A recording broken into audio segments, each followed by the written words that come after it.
ñuy fas yéene waxtaanee ci wàllum eurobond ndax xëy nañ keroog ñu ne si état bu Sénégal levé na lu toll ci 450 milliards de francs CFA mu nekk ci ay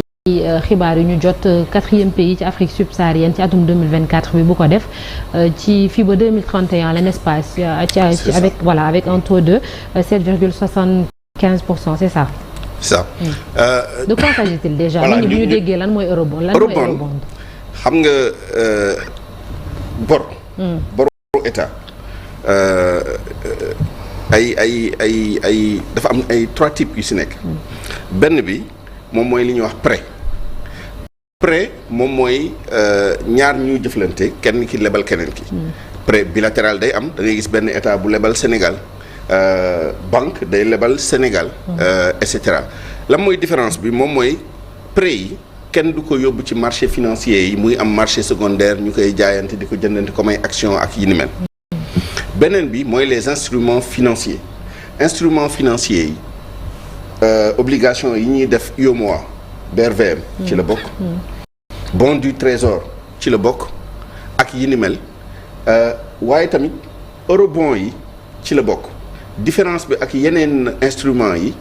moom mooy que ni eurobond dañ koy libeller en devise étrangère alors que les bons du trésor et les obligations souveraines obligations du trésor c'est en francs CFA en règle générale loolu mooy différence bi donc instrument financier la mais libellé dans une devise étrangère mën na nekk dollar mën na nekk euro waaye tam mën na nekk yeneen devise mën na nekk yen mën na nekk yuan mën na nekk ak yi ni mel mais essentiellement ñun suñu ay eurobond c'est en dollars et en euros donc instrument am na yeneen forme de dette yoo xam ne mais du ma ci dugg li taxoon may wax rek moom mooy différencier lan mooy bor bi nga xam ne dañ koy jël de façon bilatérale wala multilatérale wala bor bi nga xam ne instrument financier la boo xam ne état bi moom moo koy jël dem ci marché yi uti ko foofu bii dafa ñëw tegu parce que lii du njëlbeen ci Sénégal boo jëlee li nga xam ne mooy document bu ñuy génnee tous les 3 mois pour xool nan la boru Sénégal toll bii génn 4e trimestre 2023 moom mooy bi mujjee bu disponible l'État du Sénégal était déjà à plus de 2400 milliards de francs CFA en eurobond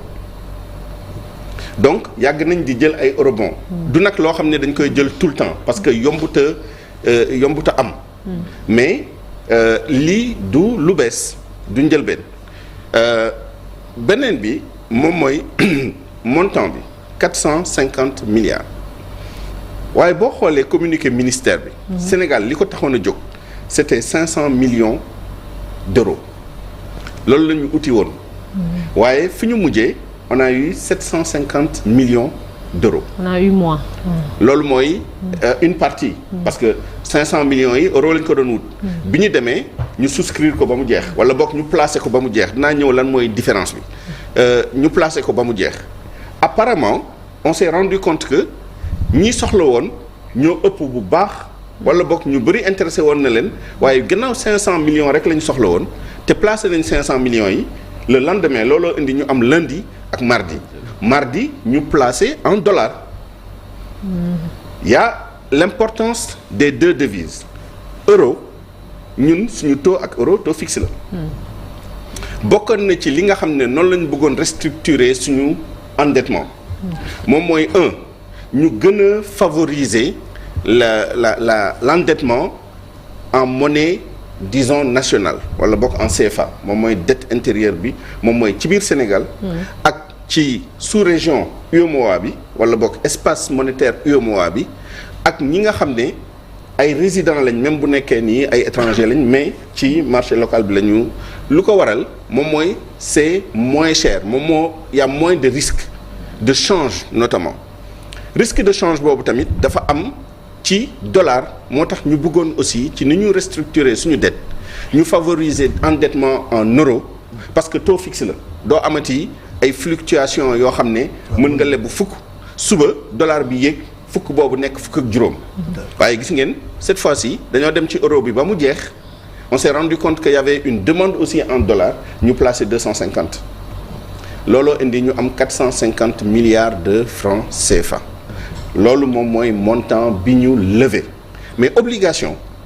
le montant bi ñu levé am na ci importance mais c'est pas le plus important looloo indi nit ñi di laajte au titre de la transparence ñu jox ñu plus d'informations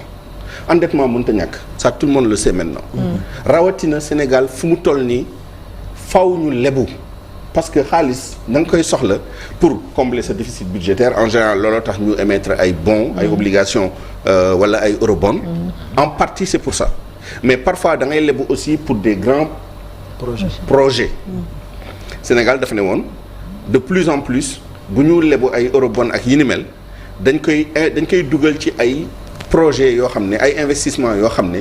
taux de rentabilité interne bi c'est suffisamment élevé pour justifier lebu boobu parce que remboursement bi day gën a yomb mais amaana situation bi Sénégal toll tey avec les nouvelles autorités ak situation bi ñu fi fekk ak il faut le reconnaître détérioration bi nga xam ne moo fi am les années passées amaana mënutoon na ñàkk ñu dem uti xaalis dans des conditions de marché et loolu junj nañ ko ci communiqué bi dafa ne lebu nañ ci ay conditions yoo xam ne bu ñu demoon ci marché UEMOA bi du ñu am le même montant du ñu am les mêmes conditions loolu nag jaaxal ñu bëri parce que nañ ñëw ci conditions yi on a 7,75% de taux il y a 2 ans voilà. Le ministère des finances génne woon na fi communiqué di bàkku ni Sénégal toll na foo xam ne suñu lebu 5% wala 5 lu teg tuuti la ñu lebu tey ñu ngi 7,75 une partie peut se justifier par les conditions de marché à l'international parce que taux directeurs yi banque centrale aux États-Unis au Canada au Japon en Chine pas au Japon mais notamment en Europe occidentale et aux États-Unis taux yi dafa élevé woon mais vous avez entendu il y a 2 jours BCE Banque centrale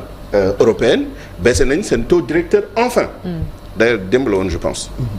enfin nous on a levé les fonds avant l'annonce de la baisse des taux directeurs mais lu tax ma koy junj moom mooy gannaaw montant bi nga levé muy 450 milliards yi ak taux bi nga ko jëlee xam nga taux dafa am taux nominal 7,75% yooyu taux nominal la ça veut dire quoi ça veut dire que ça permet juste de calculer les intérêts waaye taux réel bi ngay fay mu ngi dépendre ci yeneen conditions yi nga jëlee emprunt bi benn moom mooy lan mooy prix d'émission sa obligation bi ma expliquer sommairement ce que c'est mën nga ne damay def ay obligation valeur faciale benn obligation benn kese mën na nekk par exemple 1 million de francs CFA loolu mooy valeur faciale moom mooy valeur nominale disons loolu laa ko émettre mais le prix d'émission mën na nekk 900 francs c'est-à-dire man samay obligation benn bi 1 million laa ne lay jar waaye yow mi koy jënd 900 laa la koy jaayee moom mooy que ni obligation bi jaay naa la ko gagné nga déjà 100 francs bi nga koy jënd rek am nga ci 100 francs waaye bu ñu calculer intérêt bi 7,75 yi duñ ko calculer ci 900 yi de ci 1000 francs yi lañ koy calculer ça veut dire que yaa ngi am intérêt ci 1000 francs yi waaye gagné nga déjà 100 francs ci 900 yi am na lu ñuy tuddee prime de remboursement c'est assez rare mais il peut arriver que non seulement ma ne la dama la koy jaayee 900 mais su ma la koy rembourser dinaa la si tegalaat tuuti comprendre nga bu boobaa da ngay gagner 3 fois ci prix d'émission bi ci prime de remboursement bi ak ci taux d'intérêt bi alors bu nekkee ni état du Sénégal dafa ne levé 450 milliards de francs CFA te waxuñu à quelles conditions la ñu émettre la ñu émettre obligation bi ak quelles conditions la ñu koy rembourser et quelles sont les autres clauses parce que am na des clauses de garantie par exemple am na des clauses de remboursement anticipé parfois ki lay lebal danaan la ci contrat bi ngay signé ak moom boo ma bëggee rembourser par anticipation day am pénalité bu ñu ciy teg mais loolu la forum civil di woote transparence c'est-à-dire on a une information extrêmement parcellaire et tous ces éléments là boo ko boolee et ça sont les banques le fameux JP Morgan là moom mooy chef de file parce que l'une des particularités de cette émission là xam nga mooy lan moom mooy que ni bu nekkoon dañ ko def dans l'espace UEMOA titre moom mooy structurer montage obligation bi parce que ñoom dañuy intervenir ci marché bi donc ñoom ñooy par adjudication lañ koy def c'est-à-dire état du Sénégal danaan dama soxla 450 milliards prix maximum bi nii la taux bi nii la après nit ñi def ay enchères am na ñoo xam ne dañ naan man pare naa pour jënd ko temps à tel taux ñeneen ni jënd naa ko temps à tel taux UEMOA titre moom mooy xool ñi nga xam ne ñoom ñoo ëpp lu ñu proposé ñoom la ñu njëkk servir ñi ci topp ba montant bi mot bu motee normalement foofu la ñu arrêté. am ñoo xam ne dañuy soxla du leen jox. je termine juste sur ça. Donc juste pour dire. L'une des particularités de cette émission moom mooy que ne on est passé par une banque privée qui a placé avec les autres banques yi nga xam ne ñoo nekk ci syndication bi comme on l'appelle. ñoo dem placer ko mais chez des privés. Mais quel privé? Ça aussi c'est l'autre question du Forum civil qui est une question légitime. Rappelez-vous, il y a quelques décennies, on a eu la crise de la dette de certains pays yoo xam ne ñi souscriroon seen dette c'était des fonds vautours. Ça veut dire quoi? Ça veut dire que c'est des fonds yoo xam ne boo leen fayul am nañ des moyens pour saisir say biens à l'étranger, ay bateaux, ay avions, bloquer ay comptes bancaires, ay avoirs extérieurs, etc., etc. Qui a souscrit cette obligation-là à hauteur de 450 milliards. Ça aussi, les gens ont besoin de savoir. Il y a un investisseur là, on nous a dit investisseur privé, parce que en temps normal, bu jaaree par les voies normales, il y a des sociétés spécialisées dans les valeurs de trésor. ñooñu da nga leen di xam bu nekkoon ci suñu espace bi nii ce sont des banques, des compagnies d'assurance ñooñu xam nañ leen. waaye boo ne lancé naa benn obligation, ça a été placé par une banque privée chez des investisseurs privés. te waxoo ñan ñooy investisseurs yooyu au nom de la transparence à partir de ce moment-là on court un risque